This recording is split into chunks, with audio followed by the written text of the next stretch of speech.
Olá, bom dia. Hoje, segunda-feira, né? Dia também da nossa meditação, início de semana.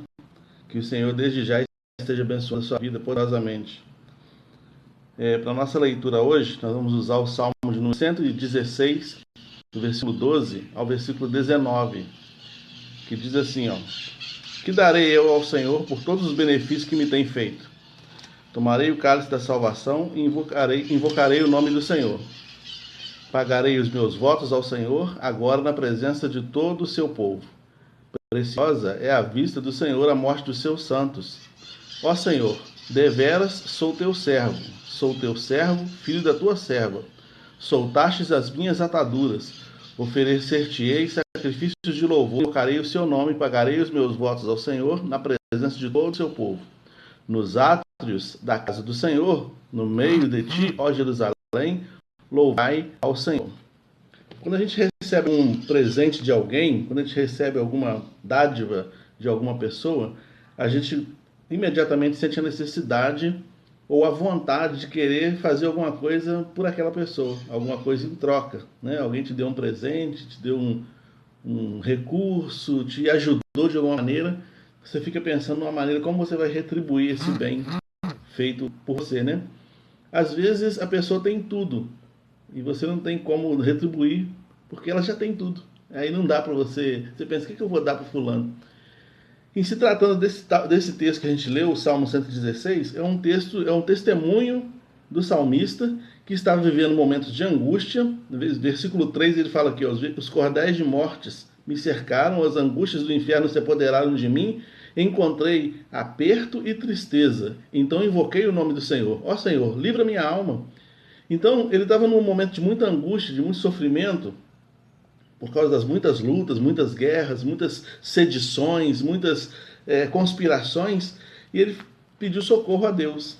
Tem coisas que só Deus pode fazer. Tanto é que no versículo 13, não. Bom, num versículo aqui ele fala assim: todo homem é mentira. Todo homem é mentira. O que ele quer dizer com isso? Que ele não conseguia achar salvação, libertação, tranquilidade em nenhum outro ser humano. Só Deus podia fazer. Tem coisas que só Deus pode fazer dentro da gente. Então ele falou: o que eu vou dar ao Senhor em resposta, em gratidão a tudo que Deus fez por mim, né? Presentear quem já tem tudo é complicado. Como é que você vai dar um presente para Deus? O que você vai dar para Deus, né?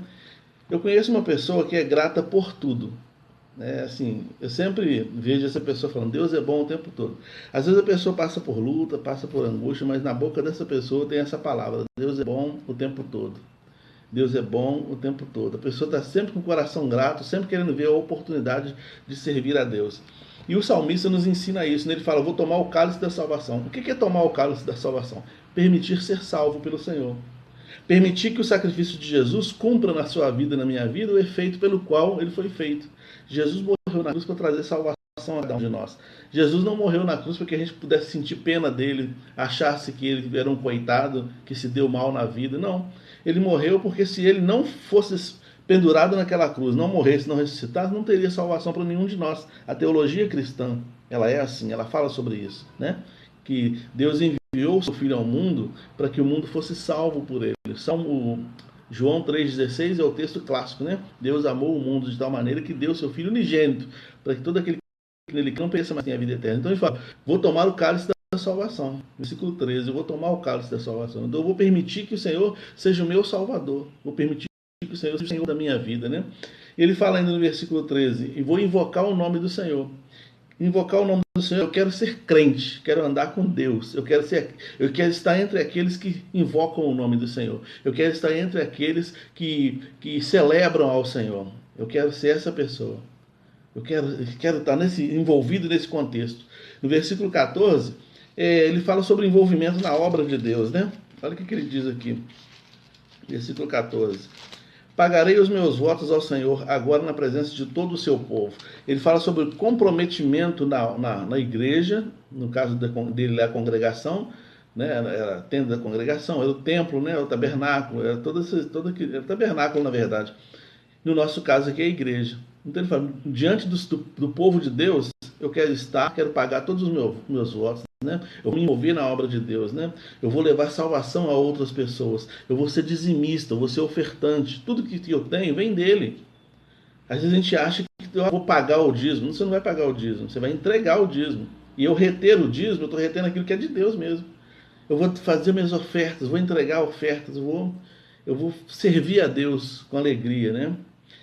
Viver em comunhão com os meus irmãos, eu quero isso. Tem pessoas que têm dificuldade de lidar com gente, tem pessoas que não gostam de estar muito envolvido com pessoas, faz o mínimo possível para estar juntos, né? Quando na verdade a Bíblia diz que é bom e agradável que os irmãos estejam em união. Quando a gente está junto na congregação, nós os irmãos, cada um com as suas diferenças, né? Cada um com o seu jeito de ser, porque a gente às vezes não tolera o jeito de ser da pessoa, mas a gente quer que as pessoas tolerem o nosso jeito, né? Então, quando a gente consegue emprestar um pouco da nossa misericórdia, assim, por assim dizer, né? Aceitando o outro como ele é, os outros também nos aceitam como nós somos, né? E assim a gente vai construindo uma pessoa melhor dentro da gente, né? Primeiramente, vai construindo uma pessoa melhor dentro da gente, vai criando um ambiente de comunhão, um ambiente onde Deus circula, onde o Espírito de Deus circula ali, né? Então é importante a congregação. Não existe igreja do eu sozinho. Eu não preciso de um templo para adorar a Deus. Não precisa sim. A Bíblia diz, não abandone as vossas congregações, como é o costume de alguns. Lá em Hebreus 12 fala sobre esse assunto, né? Então ele fala assim, olha, eu vou me envolver com as coisas de Deus, eu vou me envolver com as pessoas de Deus, vou ser dizimista, vou ser ofertante, eu quero participar, eu quero mergulhar na obra de Deus. Porque ele tem feito tanto por mim. O que ele fez por mim, nenhum homem poderia fazer. Deus me livrou dos cordéis de morte. Deus me livrou de angústias profundas.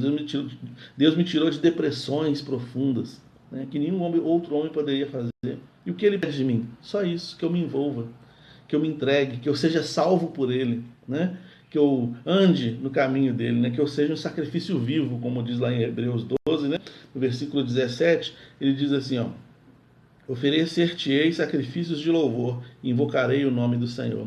Sacrifícios de louvor. Hoje Deus não aceita sacrifício no sentido de matar animais, né?